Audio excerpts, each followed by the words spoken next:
A special thank you to each of our subscribers who make this channel possible. Here's today's story.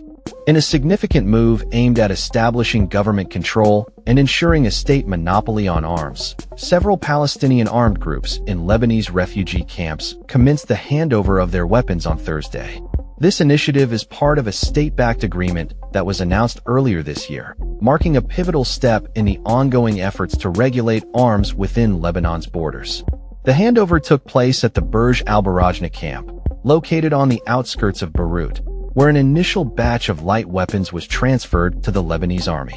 Observers noted that the weapons were seen packed in bags, with the recognizable butts of machine guns peeking out. While this marks a modest beginning, the full scope of compliance from various factions remains uncertain. Notably, representatives from Hamas and the Palestinian Islamic Jihad did not provide comments regarding the handover.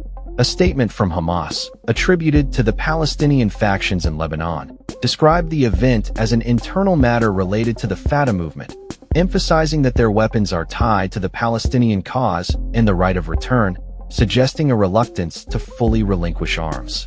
The decision to disarm the camps was first announced during a visit by Palestinian President Mahmoud Abbas to Lebanon in May.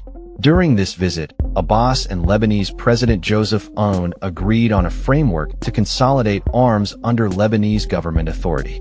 This step is seen as a precursor to the more challenging task of disarming Hezbollah, the Lebanese militant group that has faced increasing pressure both domestically and internationally since its recent conflict with Israel.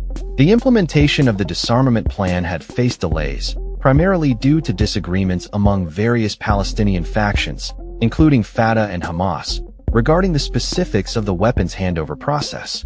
Ramez Dimashqi, the head of the Lebanese Palestinian Dialogue Committee, stated that the handover of weapons at Burj al-Barajna is just the first step, with additional deliveries planned in the coming weeks.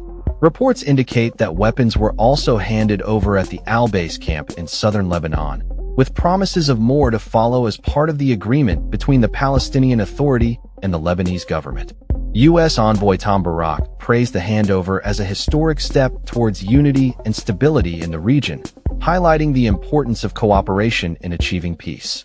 However, skepticism remains regarding the actual implementation of the decision, as some Palestinian factions indicated that only illegal weapons would be surrendered, leaving organized factional arms untouched. Badi al-Habib, a spokesperson for Fatah in Beirut, acknowledged that personal weapons are viewed as part of Arab culture, hinting at potential complications in the disarmament process. The handover of weapons in the Palestinian camps is seen against the backdrop of the broader context of Lebanon's security landscape, particularly concerning Hezbollah's arsenal. The Lebanese army is under pressure to formulate a comprehensive plan to disarm Hezbollah by the end of the year, following the group's recent military engagements. The Lebanese government has faced significant U.S. pressure to address the issue of arms within its borders, particularly after the fallout from the conflict with Israel.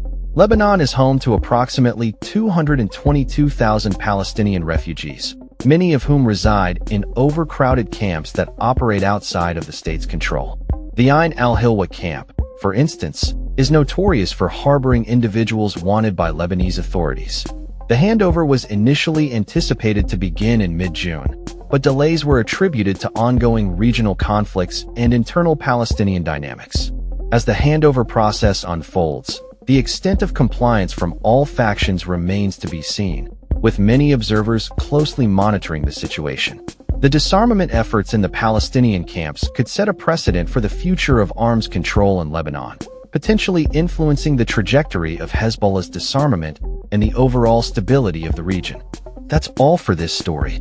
We upload videos every day covering many different subjects, so hit that subscribe button to stay informed. Thanks for watching.